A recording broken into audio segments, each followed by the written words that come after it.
Tem uma teoria que eu desenvolvi sozinho, que eu chamo de teoria Lucas Inutilismo. Por quê? Porque o Lucas, ele é um cara que ele é incrível em música, né? Ele é um músico muito incrível, ele toca muito bem, ele canta muito bem, mas isso, por si só, não dá tanto resultado quanto ele poderia, quando ele acharia que daria, por exemplo. Ou demoraria muito mais. Então, o que eu faço? Eu chamo a atenção das pessoas por uma coisa, até que aquilo seja sustentável. Então, você trabalha com ele? Não. Ah, tá. Desculpa. Não. É a teoria Lucas Inutilismo. Isso, a teoria... Você só se baseou nele. Tá? Exatamente. Baseada no que eu consumo, no que eu vejo. Ele quase foi naquela nossa festa lá que você não me respondeu o que você queria. Ele quase foi na próxima, ele vai. Só apontando de novo naquela festa que você não Só foi. lembrando, né? Só lembrando. Só lembrando que você não respondeu. Então ele vai para aquilo que as pessoas querem consumir, que é uma coisa mais entretenimento, mais comédia, mais...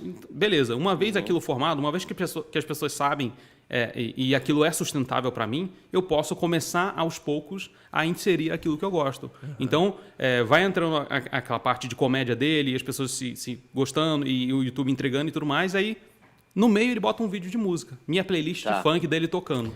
Então, eu penso, no caso da rede, eu penso a mesma coisa. Eu penso que o podcast, como eu falei, a gente abriu depois de muitos anos de empresa, depois até que o próprio canal já existia. Então, para mim, o podcast serve para duas coisas.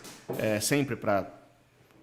A primeira coisa, entre aspas, menos relevante nessa ação, trazer público novo, mas mais importante, humanizar a empresa. Sim. Porque primeiro a gente montou a empresa, primeiro a gente abriu o canal, primeiro a gente patrocinou feira, primeiro a gente fez um monte de coisa.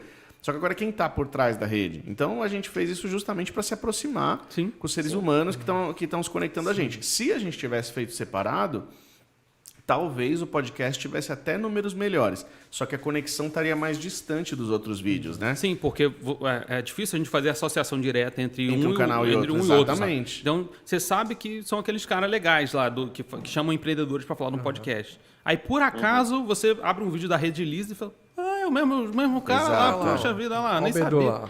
Então, você fazer tudo, fazendo parte de um canal só, acaba fortalecendo a sua marca como empresa. Mais do que você atingir mais pessoas, sabe? Não necessariamente que você vai ter 30 impressões lá e ninguém vai clicar em nada. Uma hora alguém vai clicar em alguma coisa. Sim. Falo do vídeo do Alberto, do Alberto Deliso, lá do Como a Mente Funciona. A gente testou aquele canal, foram 18 meses, botando 2, 3 vídeos por semana para tentar entender o que as pessoas queriam consumir. Então, a grande estratégia de produção de conteúdo, eu separo em 3 etapas. A primeira etapa é o que você quer falar e por que as pessoas deveriam te ouvir. Então, o que você tem a acrescentar naquele assunto. Então, principalmente, é o que você quer falar. E o segundo acaba sendo o que as pessoas querem ouvir. Então, eu quero falar isso, mas... o que eles querem ouvir? Claro, quem é aquele público que eu quero atingir, quer ouvir? E aí a terceira fase é quando você junta essas duas coisas. Então, uma hora você está dando aquilo que as pessoas querem consumir e uma hora você tenta uma ideia nova sua. Você, acho que a partir desse conteúdo que eu já gerei para vocês, eu posso pensar em uma outra coisa diferente. Vamos testar um formato aqui diferente? Vamos testar um quadro diferente aqui dentro? Então, você começa a trabalhar essa dialética, essa dinâmica entre o que o público quer consumir e o que você quer falar para as pessoas. Porque se você o tempo inteiro ficar só falando o que o público quer ouvir, você vai se cansar. Porque uma hora você vai falar, putz, eu não quero falar sobre isso, cara. A gente vem trabalhando muito essa parte do que eles precisam ouvir para aprender a empreender. Né? A gente, de vez em quando, a gente vê uns comentários lá falando, mas o que isso tem a ver com a resina? Todo o convidado que a gente traz aqui, todo o assunto que ele traz vai ter a ver ali com o empreendedorismo. Em ajudar ele a destravar certos bloqueios que, de repente, que já é até a primeira resposta para ele, né? O que tem a ver? Tem tudo a ver. Sim. São bloqueios que ele coloca ali.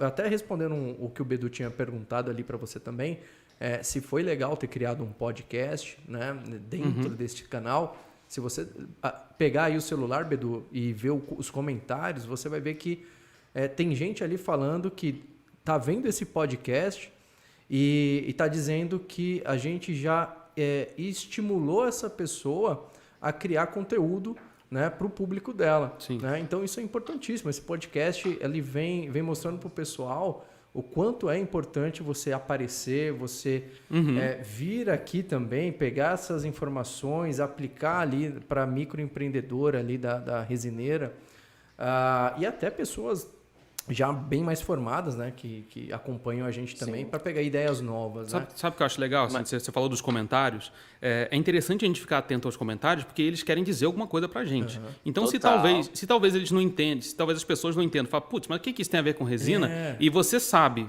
isso internamente, e eu passo pela mesma dor, de que eu sei internamente de que aquilo vai ser interessante para ela. Só que ela não sabe e a gente fica muito chateado com isso. A gente, putz, olha o que a pessoa está falando, né? Só que a gente para um pouquinho, respeita e fala, beleza, é a oportunidade de abrir os olhos dessa pessoa. Mas aí você tem que deixar isso mais claro. Uma das coisas, assim, pensando em podcast aqui, no meu conteúdo, né?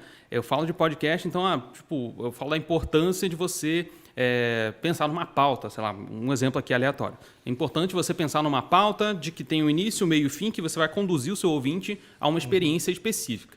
E aquilo precisa ficar claro para ele. Por que eu estou fazendo aquele programa? Do porquê. Exatamente. Então, talvez... O que vai ajudar ele. Talvez ao final, por exemplo, se vocês fizerem um breve resumo do que foi falado, ou linkar, né? Fazer esse link direto. Muitas vezes a gente tem dificuldade de abstrair aquele conteúdo.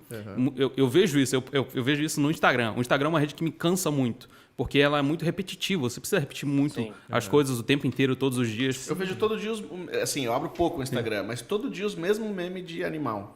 Então, exatamente. Você, o urubu, quando sai da gaiola, fica, motherfucker, não sei o que. Eu vi umas 15 vezes já o mesmo, velho, de pessoas diferentes. Exato. Então, assim, o Instagram, ele tem essa característica. Ele precisa ser superficial, digamos assim. Porque você não tem tempo para se aprofundar. O YouTube e o podcast, você consegue se aprofundar com muito mais facilidade. Então, assim, talvez deixar mais claro para quem está consumindo o conteúdo de que, cara, isso aqui é importante para você por causa disso. Olha só, a gente trouxe alguém para falar sobre criatividade aqui, para falar sobre criatividade para vocês. Por que isso é importante no seu negócio? Porque você ser criativo te ajuda a experimentar coisas novas, a você testar coisas novas. A criatividade nada mais é do que você combinar coisas de assuntos que você acha que são completamente opostos e no fim vira uma coisa completamente nova. Então, talvez deixar isso mais claro para a audiência possa ser um caminho interessante da audiência comprar isso que vocês estão fazendo.